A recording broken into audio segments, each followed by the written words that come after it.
Titans, the Guardians of Metal Entertainment. I'm here with Ryan from Misery Signals. How's it going? What's up, man? How are you? Good, actually, very good. Awesome. So we're here tonight in Vancouver for the first night of the big tour. Yeah. The small tour.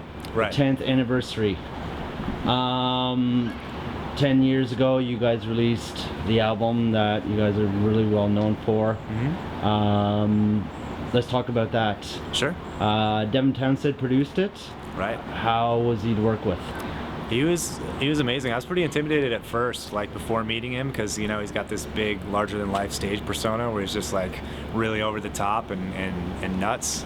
And then he's just like the nicest, kindest dude you'll ever meet. Really humble, like soft-spoken and like articulate. And so before meeting him, I was a little intimidated. But like once you meet the guy and you're in the room with him, it's just like he's the coolest ever. So, and then he's got great ideas, and like obviously working with him is really cool. The final product always ends up cool. Like as a producer, he's done some of my favorite stuff. So you actually brought a lot of ideas to the table, and yeah, as far as the sound, like we didn't on the first record we didn't get too much into like some of the song structure, like kind of pre-production, like attacking of songs that some producers do. But he had a lot of sonic ideas that helped kind of form the identity of the songs. Yeah.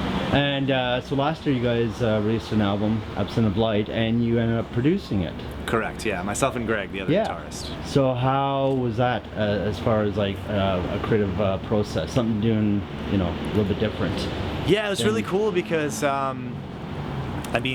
had control over every aspect of it through the recording process, not just the writing. Like sometimes when you work with another producer, you get into the studio and sort of give them your baby, you know what I mean? And just you gotta pick someone and trust them to make all the right calls with it.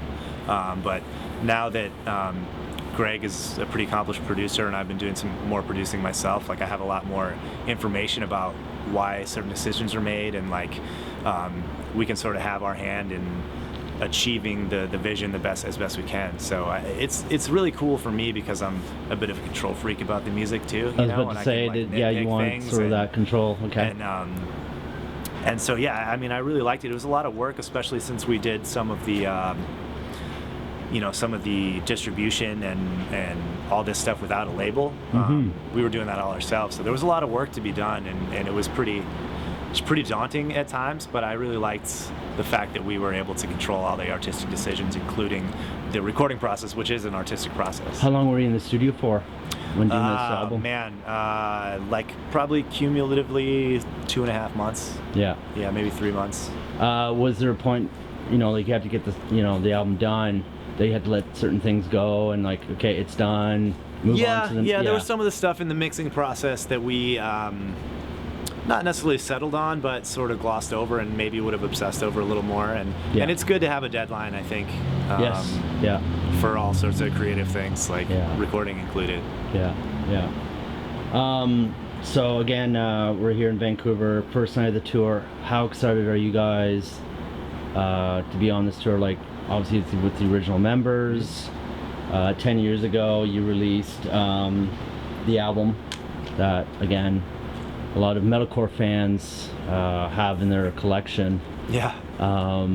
So can you tell me a little bit about what it feels like to be on the road for, I believe it's like 8 dates? There's 9 shows, and we did kind of like an in-studio, invite-only little private show last night. That was cool. Oh, very cool. So if you count that, it's... And that was here in Vancouver? It was at Rain City Recorders. Very cool. Just around the corner, actually. So very cool. That was really cool. But we're stoked, man. It feels good to be jamming with these guys and playing these old songs, and we're probably playing them better than we ever did when we were that band 10 years ago. Right. So that being said, would there be anything that you would change, if you were to re-record the album? Like, you're re-releasing the album, I believe, right? I don't think we're trying to. You're trying to, I don't know if it's going to happen or not, but we weren't able to sort out all the red tape for that. So if you're able to, would there be anything that you would change? I don't think so. Maybe some slight mix things, but as far as the writing and the creation of the album, I mean, if we wrote that album today and recorded it today, it would be a totally different thing, and I think it would lose a lot of the rash decisions are what's good about that album, I think. So it's really hard to recreate something that that you make years and years ago, because your approach changes. And like, I think that because I'm a lot more informed as a recording engineer and as a songwriter, like, and a producer, right? Mm-hmm. Like, I would have a lot of bigger picture ideas rather than just trying to do riff craft and like build the album around that. But because we're doing it from the riffs being the first thing on them, you know, like it took some really unique forms that I don't think we'd be able to recreate. Right. Being a guitarist for many years, do you have any sort of influences that you've looked to, you know, when you were growing up, when you first picked up the guitar? Well, I mean, Metallica got me into playing electric guitar for sure. Okay. Like, so Hetfield and Hammond are big. And but I was about to say, like, musical style wise, writing wise and stuff.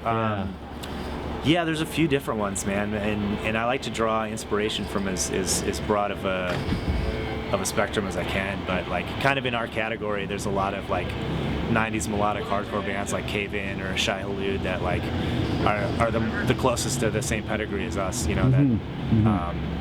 But you know, I listen to a lot of like atmospheric stuff, Sigur Rós and bands like that I try and emulate as well, and take influences that aren't necessarily guitar based and recreate them on guitar.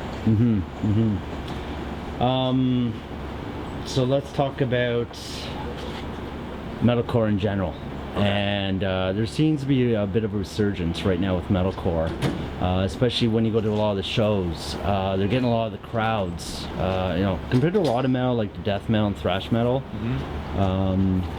It's not so much the crowds are coming out, but metalcore seems to be, you know, especially like a Warped Tour type of festival, there's a lot of metalcore bands, a lot of the fans are coming out.